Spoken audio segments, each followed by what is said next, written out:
Hey, what's up? It's Jim, and today I'm going to talk about Popstar, Never Stop, Never Stopping. Popstar is a send-up of our current pop music climate and very much a parody of the Justin Bieber, John M. Chu documentaries, but it's also kind of a mockumentary in the vein of Spinal Tap as well. In fact, you could say it kind of takes the bare bones plot of Spinal Tap and puts it into a more modern setting. This is very much and first and foremost a Lonely Island movie. It has that kind of humor. When you hear mockumentary, you of course think of things like the Christopher Guest movies and obviously Spinal Tap, which happened before that, and you'd even think of other early mockumentaries like The Ruddles, which obviously actually I think were kind of an influence on this, but not as much as Spinal Tap, which influenced quite a bit after it. What's kind of the best thing about Popstar is just how absolutely hilarious it is. I don't think it's really as good at the satire as it is at making me laugh, because I haven't really laughed at a movie as much as I've laughed at Popstar in a while. It was just absolutely hilarious. I saw this film with my wife and two friends, and we were like laughing throughout the entire movie. A really fun comedy. It kind of doesn't matter what it's satirizing or anything like that, because the jokes land so perfectly, and it has the best jokes that Lonely Island has to offer. It's everything you loved about the digital shorts. Also reminds you how smart these guys really are. Akiva Yorma, who both directed this, and Andy Samberg, who stars in this and helped write this film as well with Yorma and Akiva, and reinvigorates my love of Lonely Island, who I first became obsessed with after The Chronic of Narnia. It almost feels like sort of like the pinnacle of Lonely Island, but also a great way to start off a cinematic career and a great place to take the mockumentary form.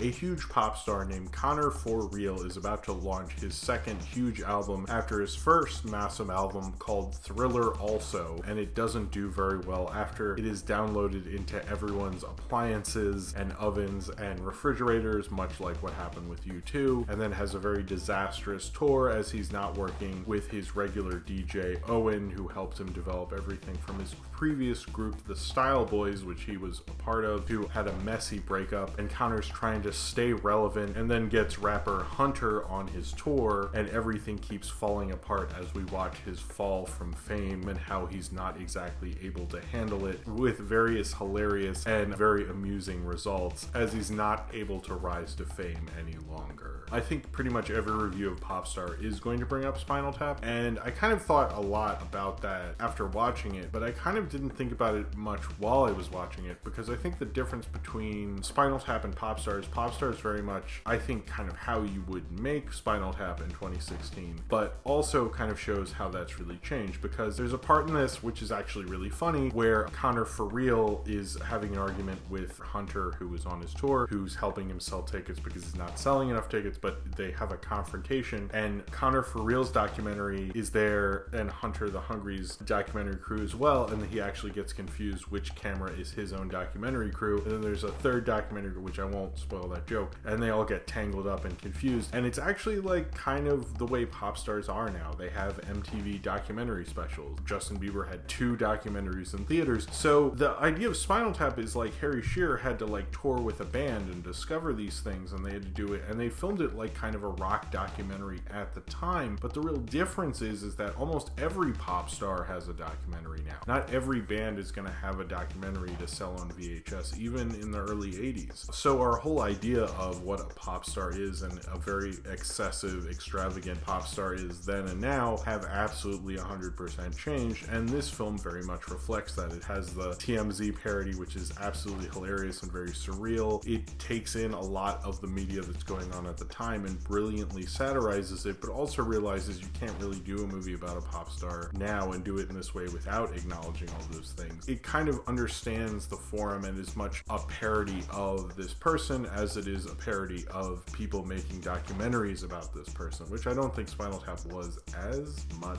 as this is, really. I think this is being a little more meta with what it's doing than the Spinal Tap approach, although Spinal Tap is a much funnier movie movie, and obviously a classic. And I don't think this is as good at that, but that's kind of like that part in the review where I'm supposed to say that, but I mean, it's true. The main thing about this film is so absolutely hilarious it is. It is really, really funny, and I think that can make any comedy, no matter what it's actually doing in terms of its plot, land more than you think it can. And there are very few times I wasn't laughing. It was just joke after joke after joke. You know, this was produced by Apatow, and that's kind of appropriate because it has kind of like a thinner plot, and usually the Apatow films, or even films that are very influenced by Apatow or in that Apatow school, like Seth Rogen and stuff, if you have a simple plot and you can just bounce jokes off of that for the entire movie, usually the movie's a lot funnier. But if you have a very plot heavy comedy under the Apatow school, it usually like really does not work at all, and it's like one of those really long Apatow films that you really don't ever want to watch again. Popstar's not that way. They have like so many different kinds of gags. Like when the camera's not working, you have a hilarious gag there. They have so much a variety of comedy. Even like the TMZ parody feels more in like the Adult Swim kind of vein. I almost wonder if they had different people direct certain segments to get different flavors of comedy throughout, but it really works. It sounds like something that could be an absolute mishmash mess, and you'd be like, what the fuck is this? But it like very much breathes throughout it. It brilliantly plays with all these different styles of comedy, but you almost don't notice it in a way. But also having these celebrity talking heads, Nas was actually like really good. I was like really surprised. I actually felt like Nas was being himself. First time we see Nas really be funny. You know, I've always respected Nas as an MC, and Illmatic's a classic and everything, but it was just like really, really funny. They're really good at using celebrities within their stuff. I mean, obviously you know that from the digital shorts and SNL, and of course you have to be good with that when you're working on SNL. Popstar does it like better than I've seen anyone really have the celebrity cameos before. Obviously that could get annoying after a while. You could be like, how many famous people can you get in this stupid fucking thing? But it doesn't feel that way. It's almost like funnier who they can get, whether they get like Michael Bolton or have Justin Timberlake do a small part or Bill Hader. It always comes alive. They also bring their like unique kind of jokes. So even the Bill Hader segment, which you could honestly cut out, feels like something from like Documentary Now. It's like really absolutely hilarious how good they are at balancing all this but making this film so funny. I do quite like Andy Samberg, but I really like the guy who plays Hunter the Hungry, Chris Reed, who I was really surprised by. I don't really know him from very much, and I think this is his first bigger role. I'm pretty sure, I'm not exactly sure. I saw he was on like Empire for a few episodes and stuff like that, but he was just like really good. I would like to see him in more films, especially Sarah Silverman and Tim Meadows. And Imogen Poots is becoming like the MVP of movies I like this year between this and Green Room. She's showing amazing range. I'd like to see more from her. Joan Cusack's like in it for a minute, but she's amazing as she usually is. But Lonely Island, I think, does a really good job in this, but this is very much their movie. Some people have tried to read into that maybe this is really about the group dynamic and how Andy Samberg has become more of like the bigger star of the group. I don't know if that's really going on. I mean, I guess you can read into that sort of, but it does feel like very much a collaboration, and maybe, you know, he doesn't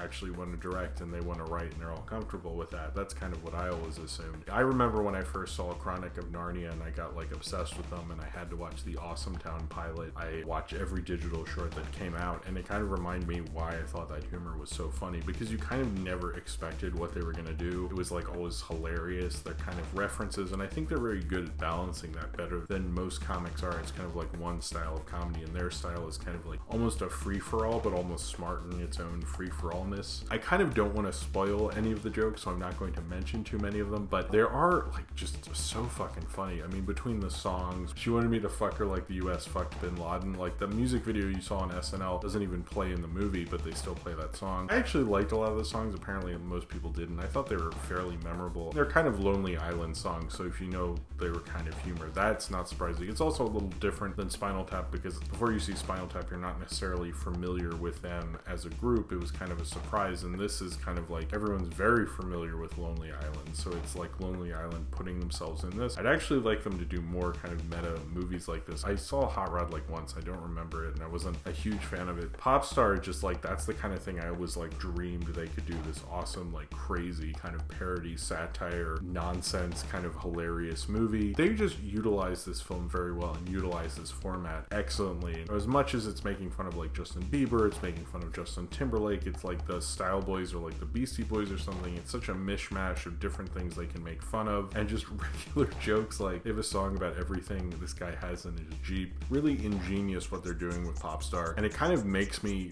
feel like this is the way to do the mockumentary style. And even with something like Documentary Now, which Bill Hader obviously made, even though though he's barely in this movie, so it's not even worth mentioning him. But I think maybe that's the way to take mockumentaries, is not to just have a funny kind of situation in a documentary like Christopher Guest did, although those are great classics like Best in Show and Spinal Tap, but also to like take on the meta approach of actually making a documentary in a particular style and making it funny. I think that's probably where the genre is going, and I'm quite liking that. It's kind of smarter, and especially with a genre that lost all of its steam with something like Modern Family, to have something like Popstar come along kind of rejuvenates my faith in it. Even though we have stuff like What We Do in the Shadows, which is using the previous approach, this is using kind of like the newer approach that something like the show Documentary Now used so excellently well. Although I think I also like Documentary Now more than this. I think I laughed more at this than I've laughed at anything, and including Documentary Now, except for the Earl Morris episode. I love that one. If you're looking for probably just a hilarious laugh out loud kind of comedy, I think Popstar is absolutely a great pick for that. It's the kind of comedy you dream about to just laugh out loud with your friends. Just having a comedy you can laugh through the entire film like this, I haven't seen since I was like in high school, and just like some dumb comedy could get me to laugh like that. They just had so many great jokes throughout this film, and it was just so funny, and that's the main thing I'm taking away from it. Although I like the filmmaking, I like how it satirized things, and I like how it did it, I just liked laughing throughout it. And I think that's probably the best thing you can say from a comedy, is I LOL'd all throughout it, and I just really didn't stop. There were only small sections I wasn't laughing, but throughout most of it I was laughing or smiling or just really happy at the film I was watching. And I can't say that about a lot of comedies, and I can rarely say I had as grave an experience as I had with Popstar. And I think that's a really awesome thing to behold, and something we should praise a lot more in comedies. And it makes me really want to praise this movie, and hopefully you will want to praise it as well after you see it, which I really recommend you do, because it's probably one of the best comedies I've seen this year, at least in terms of laughs.